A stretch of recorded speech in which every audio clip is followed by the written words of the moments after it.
Old Honey lived with his wife and family in a little hut of 2 rooms and a loft on the cliffside of Faerie and Zennor. The old couple had 5 children, who were all raised in this place. They lived as they best could on the few acres of ground, which were too poor to keep even a goat in good heart. The heaps of shells scattered around the house suggested that their main diet consisted of shellfish, particularly snails like limpets and periwinkles. They had, however, fish and potatoes most days, and pork and broth now and then on Sundays. At Christmas, they had a feast of white bread. There was neither a healthier nor a handsomer family in the parish than Old Honey's. We are, however, only concerned with one of them, his daughter Cherry. Cherry could run as fast as a hare, and was ever full of frolic and mischief. Whenever the miller's boy rode into the village, tied his horse to the shrub stack, and stopped to ask if anyone had corn to send to the mill, Cherry would leap onto the horse's back and gallop off toward the cliffs. When the miller's boy gave chase, and she could ride no further along the rocky coastline, she would dart among the cliff markers, where not even the fastest animal, let alone the miller's boy, could catch her.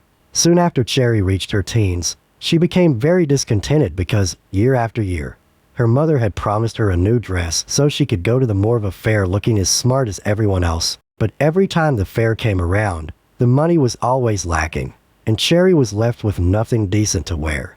She couldn't go to the fair, nor to church, nor to meetings.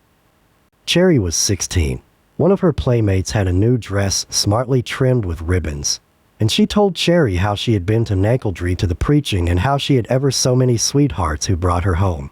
This sparked a fierce determination in Cherry. She told her mother that she would go to the Low Countries to find work so she could earn enough to buy clothes like the other girls. Her mother wished for her to go to Toadknack so that she might have the chance of seeing her now and then on Sunday. "No, no," said Cherry. "I'll never live in the parish where the cow ate the bell rope, where they eat fish and potatoes every day, and conger eel pie on Sundays just for a change." One fine morning, Cherry tied up a few things in a bundle and prepared to start. She promised her father that she would find work as near home as she could. She would come home at the earliest opportunity. The old man said she was bewitched, warning her to take care she wasn't carried away by either the sailors or pirates, and allowed her to depart. Cherry took the road leading to Ludgen and Gulvow. When she lost sight of the chimneys of Trerine, she got out of heart and had a great mind to go home again, but she went on. At length she came to the 4 crossroads on the Lady Downs, sat herself down on a stone by the roadside, and cried to think of her home, which she might never see again. Her crying at last came to an end, and she resolved to go home and make the best of it. When she dried her eyes and held up her head, she was surprised to see a gentleman coming towards her. She couldn't think where he came from. No one was to be seen on the downs a few minutes before. The gentleman wished her morning, inquired the road to Toadknack, and asked Cherry where she was going. Cherry told the gentleman that she had left home that morning to look for work, but that her heart had failed her. She was going back over the hills to Zennor again. "I never expected to meet with such luck as this," said the gentleman. "I left home this morning to seek out a nice, clean girl to keep the house for me, and here you are." He then told Cherry that he had been recently left a widower. He had one dear little boy, of whom Cherry might have charge. Cherry was the very girl that would suit him. She was handsome and clean. He could see that her clothes were so mended that the first piece could not be discovered. Yet she was as sweet as a rose, and all the water in the sea could not make her cleaner. Poor Cherry said, "Yes, sir," to everything. Yet she did not understand 1/4 of what the gentleman said. Her mother had instructed her to say, "Yes, sir," to the parson or any gentleman, when, like herself, she did not understand them. The gentleman told her he lived, but was a short way off, down in the lowlands. She would have very little to do but milk the cow and look after the baby, so Cherry consented to go with him. Away they went. He was talking so kindly that Cherry had no notion how time had gone by, and she quite forgot the distance she had walked. At length they were in lanes, so shaded with trees that a checker of sunshine scarcely gleamed on the road. As far as she could see, all was trees and flowers. Sweet briars and honeysuckles perfumed the air, and the reddest of ripe apples hung from the trees over the lane. Then they came to a stream of water as clear as crystal, which ran across the lane.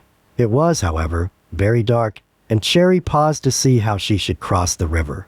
The gentleman put his arm around her waist and carried her over so that she did not wet her feet.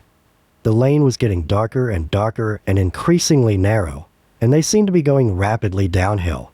Cherry took firm hold of the gentleman's arm and thought, as he had been so kind to her, she could go with him to the world's end.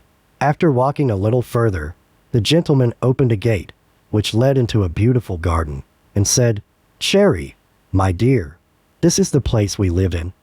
Cherry could scarcely believe her eyes. She had never seen anything approaching this place for beauty. Flowers of every dye were around her. Fruits of all kinds hung above her, and the birds, sweeter of song than any she had ever heard, burst out into a chorus of rejoicing. She had heard Granny tell of enchanted places. Could this be one of them? No.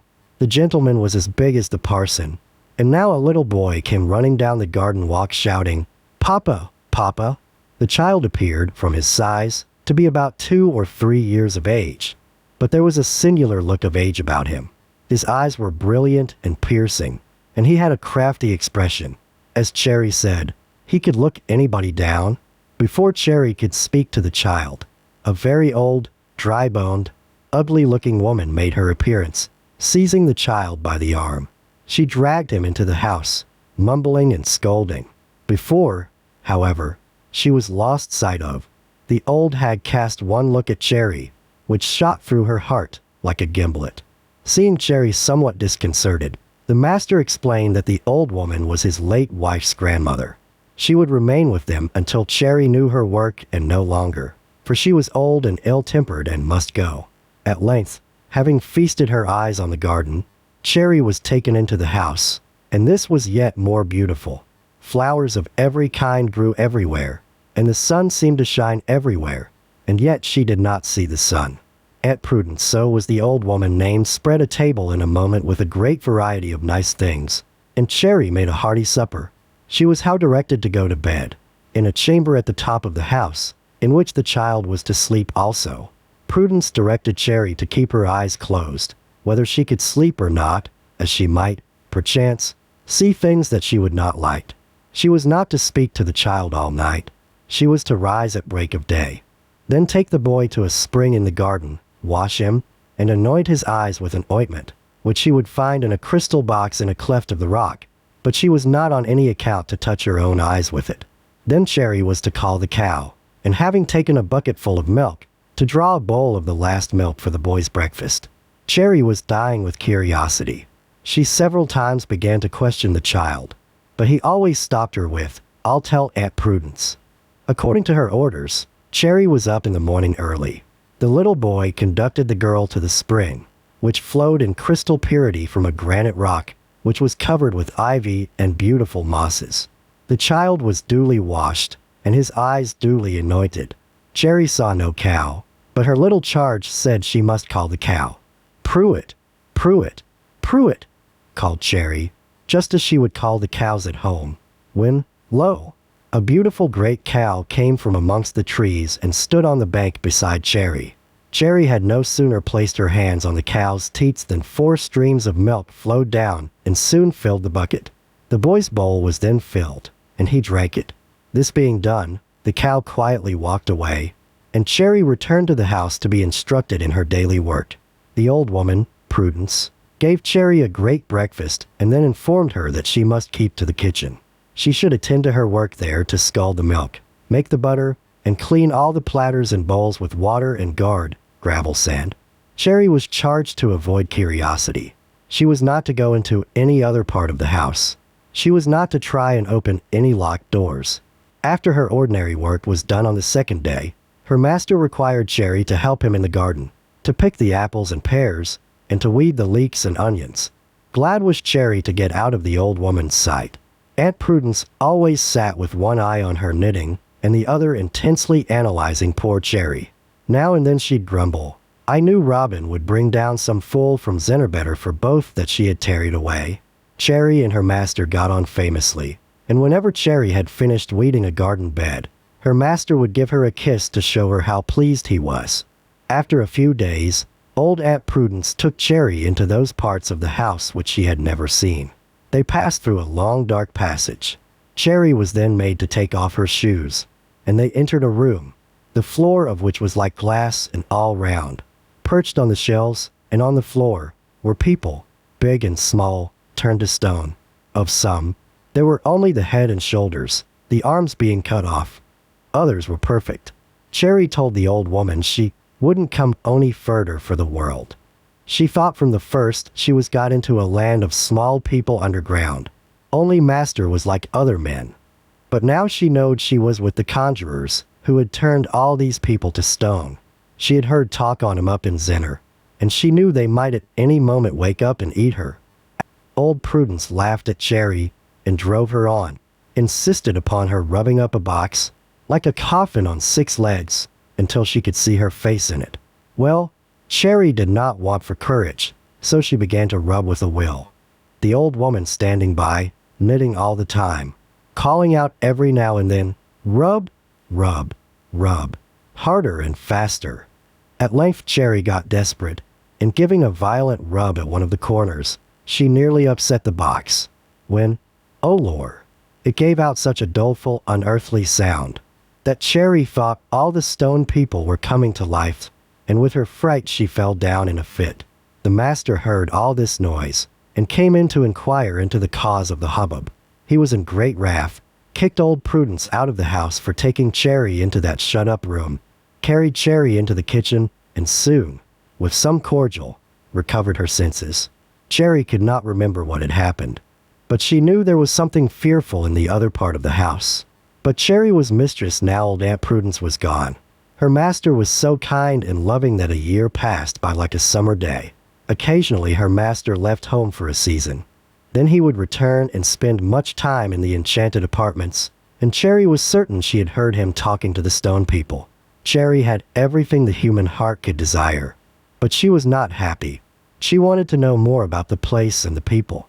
Cherry noticed that the ointment made the little boy's eyes seem bright and unusual, as if he could see things she couldn't. Curiosity got the better of her, and she decided she would try it herself. Well, next morning the child was washed, his eyes anointed, and the cow milked. Next, she sent the boy to gather her some flowers in the garden, and taking a dab of ointment, she put it into her eye. Oh, her eye would be burned out of her head. Cherry ran to the pool beneath the rock to wash her burning eye, when suddenly she saw at the bottom of the water hundreds of little people. Most were ladies, playing, and there was her master, as small as the others, playing with them. Everything now looked different about the place. Small people were everywhere, hiding in the flowers sparkling with diamonds, swinging in the trees, and running and leaping under and over the blades of grass. The master never showed himself above the water all day, but at night he rode up to the house like the handsome gentleman she had seen before. He went to the enchanted chamber, and Cherry soon heard the most beautiful music. In the morning her master was off, dressed as if to follow the hounds. He returned at night, left Cherry to herself, and proceeded at once to his private apartments. Thus it was day after day, until Cherry could stand it no longer. So she peeped through the keyhole, and saw her master with lots of ladies, singing, while one dressed like a queen was playing on the coffin. Oh, how madly jealous Cherry became when she saw her master kiss this lovely lady. However, the next day the master remained at home to gather fruit. Cherry was to help him, and when, as usual, he looked to kiss her, she slapped his face and told him to kiss the small people, like himself, with whom he played under the water. So he found out that Cherry had used the ointment. With much sorrow, he told her she must go home, that he would have no spy on his actions, and that Aunt Prudence must come back. Long before day, Cherry was called by her master. He gave her lots of clothes and other things, took her bundle in one hand and a lantern in the other, and bade her follow him. They went on for miles on miles, all the time going uphill, through lanes and narrow passages. When they came at last on level ground, it was near daybreak. He kissed Cherry, told her she was punished for her idle curiosity, but that he would, if she behaved well, come sometimes on the Lady Downs to see her. Saying this, he disappeared. The sun rose, and there was Cherry seated on a granite stone, without a soul within miles of her, a desolate, moor having taken the place of a smiling garden. Long, Long did Cherry sit in sorrow, but at last she thought she would go home. Her parents had supposed her dead, and when they saw her, they believed her to be her own ghost. Cherry told her story, which everyone doubted, but Cherry never varied her tale, and at last everyone believed it. They say Cherry was never afterwards right in her head, and on moonlight nights, until she died, she would wander onto the Lady Downs to look for her master.